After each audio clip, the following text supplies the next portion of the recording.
Assalamualaikum,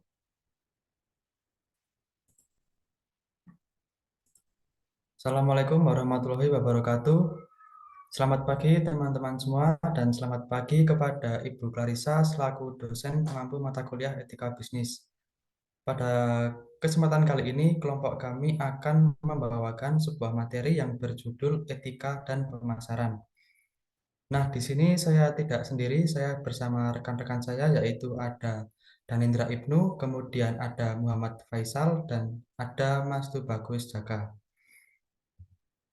Nah, pada pembahasan kali ini, kelompok kami akan membawakan tiga subbab, yaitu subbab yang pertama berupa isu etis dalam pemasaran, yaitu sebuah kerangka kerja. Kemudian subbab yang kedua, yaitu tanggung jawab terhadap produk, keamanan, dan tanggung jawab.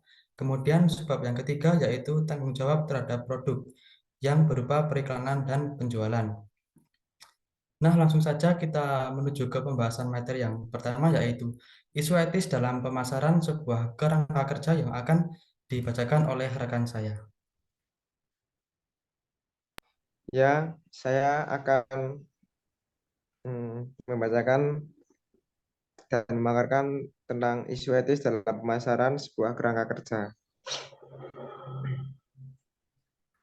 Menurut The American Marketing Association, mendefinisikan pemasaran sebagai jantung dari kegiatan bisnis, yaitu fungsi organisasional dan seperangkat proses untuk menghasilkan, mengomunikasikan, dan mengantarkan nilai kepada pelanggan dan untuk mengolah hubungan pelanggan sedemikian rupa sehingga memberikan keuntungan bagi organisasi dan para pemegang kepentingannya.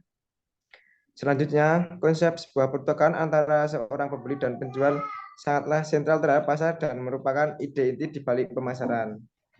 Pemasaran melibatkan semua aspek dari menghasilkan sebuah produk atau jasa dan membawanya ke pasar di mana pertukaran dilakukan.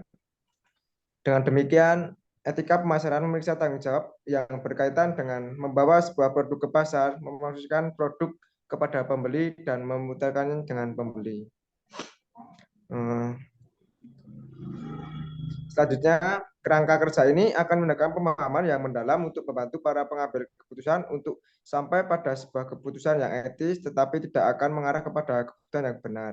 Karena ini bukanlah kerangka kerja yang normatif. Dengan kata lain, hal ini tidak menentukan jawaban yang benar, tetapi mengidentifikasi hak tanggung jawab, tugas dan kewajiban, sebab dan akibat. Setelah parameter ini, ditetapkan para pengambil keputusan menggunakan kerangka kerja untuk menganalisis skenario secara efektif dan sampai pada keputusan yang paling baik, merefleksikan orang-orang dan struktur nilai profesionalnya.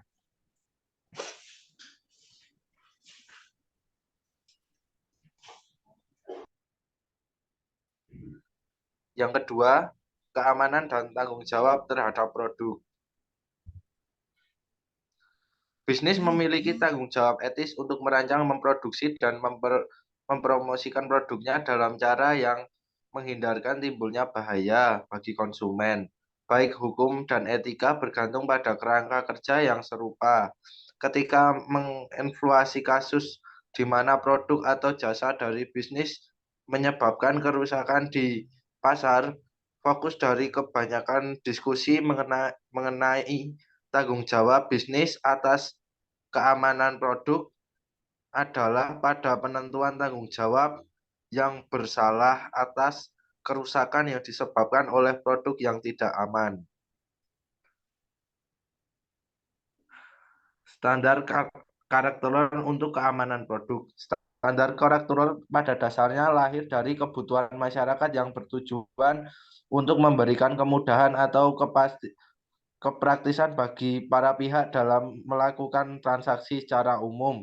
Dipahami bahwa produsen bertanggung jawab sepenuhnya terhadap konsumen atas produk yang dihasilkan seperti acuan dalam hukum, yaitu jaminan tersirat dari kemampuan sebuah produk untuk diperdagangkan. Contoh standar kontraktual untuk keamanan produk, satu pusat perbelanjaan menulis bahwa barang yang sudah dibeli tidak dapat ditukar ataupun dikembalikan.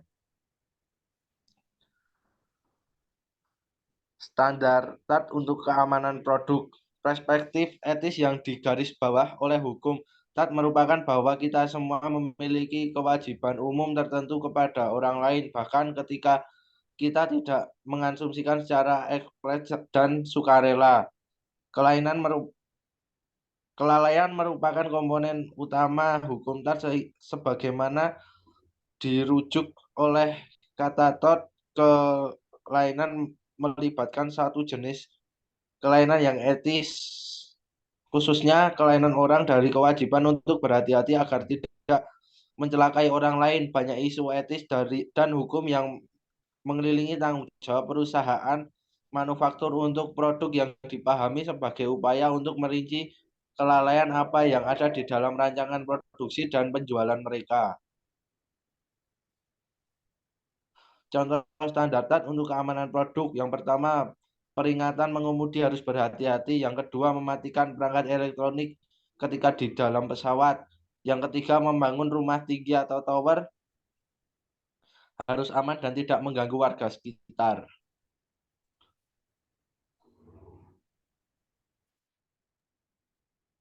Nah, yang ketiga selanjutnya ada tanggung jawab periklanan dan penjualan pada produk.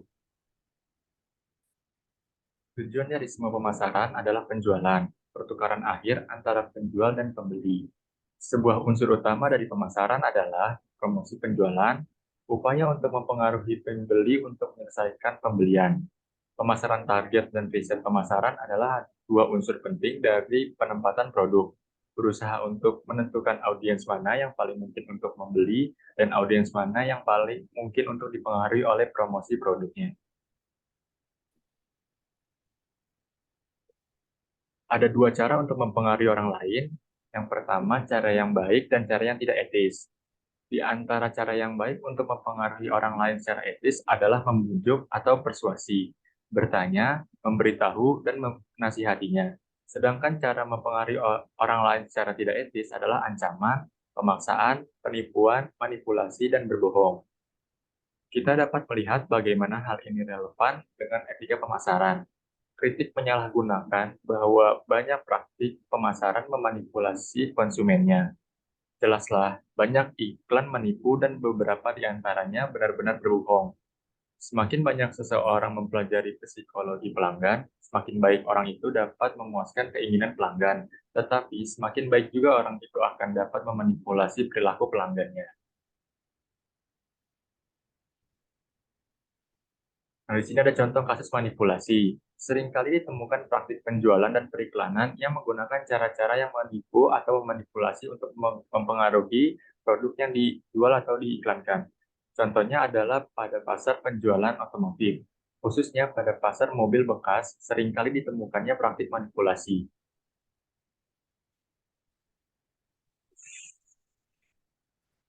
Nah, untuk referensi yang kami mengambil sumber dari yang pertama ada karya Erowatika tahun 2018 dengan judul Isu Etis dalam Periklanan, Etika Pemasaran, dan Otonomi Konsumen yang saya ambil dari akademia.edu. Kemudian yang kedua ada Hartman dan Desjardins tahun 2018 Etika Bisnis, Pengambilan Keputusan untuk Integritas Pribadi dan Tanggung Jawab Sosial, Jakarta, Penerbit Erlangga.